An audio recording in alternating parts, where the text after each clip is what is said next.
অনেক সময় অনেক নিরবিচ্ছিন্ন ঘটনায় বাংলাদেশে ঘটে, এক ঘটনাকে চাপা দিতে গিয়ে 10 ঘটনা সৃজন করে, আর কিছু মনেই থাকে না। যদি বাংলাদেশে কোন মাদার তেরেসার সৃষ্টি হতো, এই মিল্টন সমাদ্দার বাংলাদেশের জন্য মাদার তেরেসা। আজকে যে অর্ডার হলো, এই অর্ডার কারো এজেন্ডা বাস্তবায়নের অর্ডার, কেউ ফরমাইশি অর্ডার দিয়েছে, সেই এজেন্ডা বাস্তবায়িত হয়েছে, আর কিছু না। এই যে ঘর, এই ঘর নামানোর জন্য আজকে মিল্টন সমাদ্দার হচ্ছে বলির পাঠা। মিল্টন সমাদ্দারকে আবার মানব পাচার একটা কথিত আইন সৃষ্টি করে রিমান্ডের আবেদন করেছিল। যে আবেদনের প্রেক্ষিতে আমরা বিজ্ঞ আদালতকে বলেছি যে মানব পাচার আইনের 10-2 ধারা, এই ধারাটা ওর বিরুদ্ধে আসবে না। এই কারণে, কারণ যে ব্যক্তি এই মামলার বাদী, আজকের মামলার বাদী, সেই বাচ্চাটা 6/9/2020 তারিখে স্বেচ্ছায় এসে এই মিল্টন সমাদ্দারের child and old age care হোমে দিয়ে যায়, এবং আমরা প্রপারলি রসিদের মাধ্যমে এই মিল্টন সমাদ্দার তাকে রসিদ দিয়েছে, রসিদ দিয়ে বাচ্চাটাকে মিল্টন সমাদ্দার গ্রহণ করেছে। এতে মিল্টন সমাদ্দার আইনের কোনো ব্যত্যয় ঘটে নাই, এবং আমাদের যে মানব পাচার আইন রয়েছে সেই আইনে এই জিনিসগুলো অ্যাট্রাক্ট করে না। কেন করে না? আমি কোনো বাচ্চাকে, কোনো নারীকে, কোনো শিশুকে, কোনো মানবকে ফুসলাইয়া হোক, প্রতারণা করে হোক, জাল করে হোক, জালিয়াতি করে হোক, আমি তাকে বাংলাদেশের ভেতরে অথবা বাংলাদেশের বাইরে এই মিল্টন সমাদ্দার তাকে লুকাইয়াও রাখে নাই, পাচারও করে নাই। 2020 সালের ঘটনা, আজকে 2024 সাল, 4 বছর পূর্বের ঘটনা সৃজন করে এই মিল্টন সমাদ্দারকে অহেতুক নাজেহাল করার জন্য, হেনস্থা করার জন্য, হয়রানি করার জন্য এই মিথ্যা মামলা সৃজিত করেছে।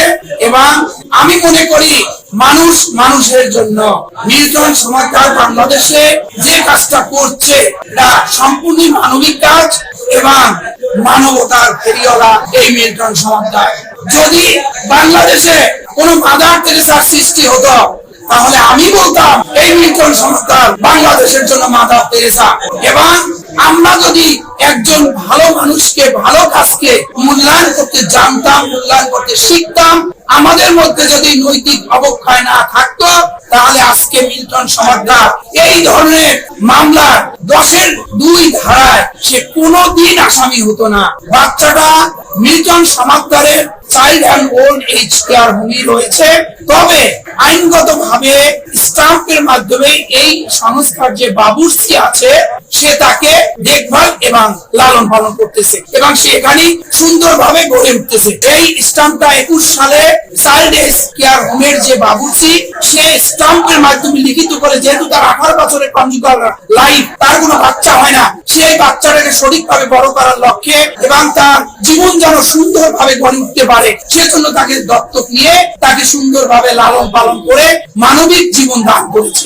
এই মিল্টন সমাদ্দারের কাছে বাবুর্চি এই বাচ্চাটা আগে দাবি করেছে। এই বাচ্চাটা যখন বাবুর্চি নিল, তখন ওর মনে হলো আমিও তাহলে চাইয়ে দেখি কি হয়। আসলে বাবুর্চি প্রথম নিয়েছে, আর মিল্টন সমাদ্দারের মধ্যে এমন কোন ইল মোটিভ, ইল ইন্টেনশন নাই যে সেই বাচ্চাটা একে দেবে না ওকে দেবে। বাচ্চাটা যেখানে ফিট অ্যান্ড প্রপার থাকবে, ভালোভাবে গড়ে উঠবে, তার জীবন যেখানে সুন্দর হবে, এটা দায়িত্ব মিল্টন সমাদ্দারের, এবং সে বাবুর্চিটি প্রপার এবং যথার্থ মনে করেছে, তাই তাকে দিয়েছে। ওই বাবুর্চি চেয়েছি এই বাচ্চাটা, মানুষের ব্যক্তিগত লাইকিং থাকে না, পছন্দ থাকে না।